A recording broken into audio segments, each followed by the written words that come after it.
Kerajaan Singasari terletak di daerah Singasari, sekitar wilayah Malang, Jawa Timur. Kerajaan Singasari beribu kota di Tumapel, yang kemudian disebut Kota Raja Singasari, yang saat ini merupakan pinggiran modern Malang. Dengan pusat kekuasaan berada di ibu kota Tumapel atau Raja Singasari, Kerajaan Singasari memiliki wilayah inti dan utama. Kekuasaannya berada di daerah sekitar Jawa Timur saat ini, dan sebagian daerah timur Jawa Tengah saat itu. Kerajaan Singasari memiliki teritori di negara bawahan atau vassal berada di Bali, pesisir timur Sumatera Selatan, dan Jambi saat ini, pesisir barat Semenanjung Malaya atau Johor dan Pahang saat ini, dan kepulauan di sekitarnya, pesisir selatan Kalimantan, dan beberapa wilayah pesisir selatan Sulawesi Selatan dan Maluku. Kehidupan ekonomi rakyat Kerajaan Singasari dipengaruhi kondisi geografis kerajaan ini yang berada di dekat wilayah lembah Sungai Brantas, yang menyebabkan wilayah Kerajaan Singasari memiliki tanah yang subur. Karena itu, mayoritas rakyatnya bermata pencarian sebagai petani. Dengan adanya Sungai Brantas, ini pula dapat menjadi suatu jalur perdagangan dan logistik bagi wilayah Kerajaan Singasari. Dan dengan adanya jalur perdagangan dan logistik yang baik, tak sedikit pula yang berprofesi sebagai pedagang. Ken Arok atau Sri Rangga Rajasa atau Sri Girinata Putra lahir pada tahun 1182 di sekitar timur Gunung Kawi. Kehidupan Ken Arok diceritakan di Pararaton dan Negara Katagama. Ia memulai awal kehidupannya sebagai petani miskin di sekitar Sungai Brantas. Nama ayahnya ialah Sri Jayamata dan nama ibunya ialah Ken Endok. Awal kehidupan Ken Arok dimulai dari ditaruh di dekat pemakaman, lalu diambil oleh seorang penculik dan menjadi bapak angkatnya Ken Arok. Ia diajarkan untuk menjadi penculik handal sampai ia menjadi penculik terhebat di daerah Kediri. Banyak yang mencoba untuk menangkap dia, tapi gagal. Suatu saat, Ken Arok bertemu dengan Empu Loh Gawe dan ia mempertobatkan Ken Arok dari kejahatannya dan memulai hidup baru, menjadi seorang pembantu tunggul yang merupakan camat yang luar biasa di daerahnya. Suatu hari, Ken Arok melihat istri Tunggul Ametung, Ken Dedes, yang sedang mandi. Ia jatuh cinta dan ingin merebut Ken Dedes dari Tunggal Ametung. Tapi ia masih lemah. Ken Arok butuh sebuah senjata yang mampu membunuh Tunggul Ametung untuk mengambil Ken Dedes menjadi istrinya tanpa menjadi seorang kriminal. Ken Arok bertemu dengan Empu Gandring untuk menciptakan senjata yang sangat kuat dengan kekuatan mistis. Tapi membutuhkan waktu selama 1 tahun untuk menjadikan senjata itu. Jadi, Ken Arok harus bersabar. 5 bulan kemudian, Ken Arok kembali kepada Empu Gandring dan sudah melihat bahwa bentuk dari senjata itu adalah keris. Tapi masih belum selesai. Keris itu butuh beberapa bulan lagi untuk sempurna. Tapi ia menjadi marah karena masih belum bisa dipakai, dan ketika sudah sempurna, Ken Dedes sudah melahirkan ahli waris dari Tunggul Ametung. Lalu Ken Arok membunuh Empu Gandring dan mengambil keris itu. Sebelum Empu Gandring mati, ia mengutuk Ken Arok bahwa akan ada 7 raja yang akan mati, termasuk dirinya, dan keturunannya bakal mati karena keris itu. Lalu Ken Arok menumbalkan Kebo Ijo sebagai pembunuh Tunggul Ametung. Melalui kepameran dari kebun ijo dari keris barunya, membuat orang jadi mengira Kebo Ijo sebagai pembunuh Tunggul Ametung. Lalu pada tahun 1222, Ken Arok mengadakan perang terhadap kerajaan Kediri yang dinamakan Peperangan Genter. Sampai pada tahun 1223, kerajaan Kediri runtuh dan digantikan dengan kerajaan Singasari dan memulai Wangsa Rajasa. Lalu Ken Arok mengganti namanya menjadi Rangga Rajasa Bahatara Amurwabumi, atau Raja Pelangi Alam Semesta dan seluruh daratan.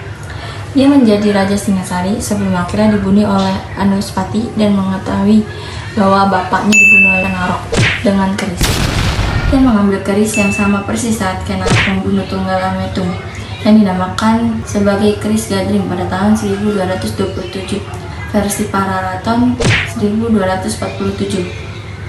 Anuspati atau Panji Anuspati naik menjadi raja kedua kerajaan Singasari Tumapel. Ia merupakan anak yang merasa kurang kasih dari seorang ayah. Ia adalah anak dari Tunggul Ametung dan Ken Dedes, anak tiri dari Ken Arok. Ia meninggal pada tahun 1248 atau versi Paparaton 1268. Masa pemerintahannya diwarnai dengan penuh kegelisahan karena saudara tirinya bisa membunuh kapan saja. Anuspati menaruh pengawalan ketat di putrinya atau tempat tinggalnya, bahkan parit dalamnya juga. Anuspati tidak diketahui pembunuhnya, namun di kitab Pararaton menceritakan kalau dia dibunuh oleh Tohjaya atau Raja Kedari, negara boneka Singasari, ketika ia sedang adu ayam. Samaningrat atau Sri Jaya Wisnuwardhana Sang Madapaji Samaningrat Sri Sakala Kalana Kumulama Durmada Kamaleksana adalah raja ketiga dari kerajaan Singasari yang mengubah nama ibu kota Putrajaya menjadi Singasari tahun 1254. Ia adalah anak dari Anuspati, nama ibu tidak diketahui. Samaningrat naik tahta pada tahun 1248 atau menurut negara Kertagama atau menggantikan Anuspati. Ia sendiri yang menghancurkan kutuk Karis Gandring. Samaningrat bersama dengan Narasingha Murti menyatukan kembali kerajaan Kediri dan Singgasari. Samaningrat menggantikan pemberontakan Linggapati di Mahabiti pada tahun 1252. Mereka dianggap perusuh kerajaan Singgasari dan harus dimusnahkan. Hal itu membuat kerajaan lain takut pada Singasari karena mampu menghentikan pemberontakan besar itu. Namun pemberontakan itu tidak dijelaskan secara detail.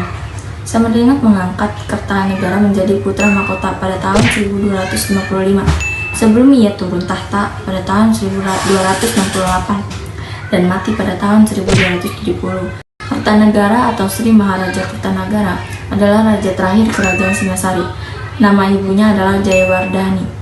Kertanegara terkenal karena ekspedisi Pamalayu, di mana Kertanegara fokus pada ekspansi kerajaan.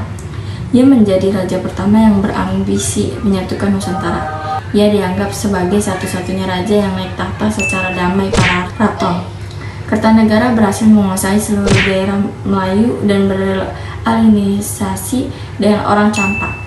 Kertanegara juga yang menyatukan agama Hindu dan Buddha di kerajaannya.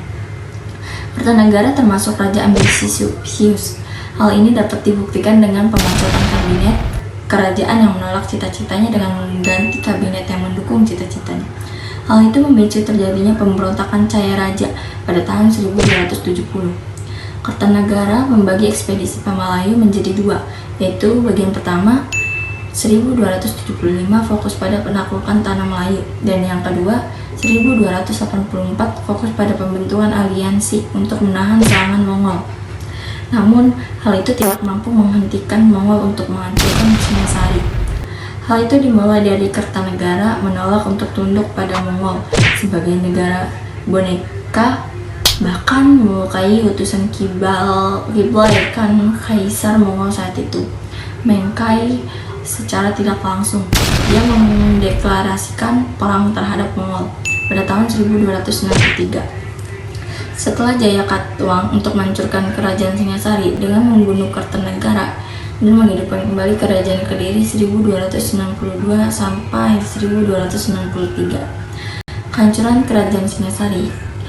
Kerajaan Singasari yang sibuk mengirimkan angkatan perangnya keluar Jawa akhirnya membuat pertahanan di dalam kerajaan menjadi lemah.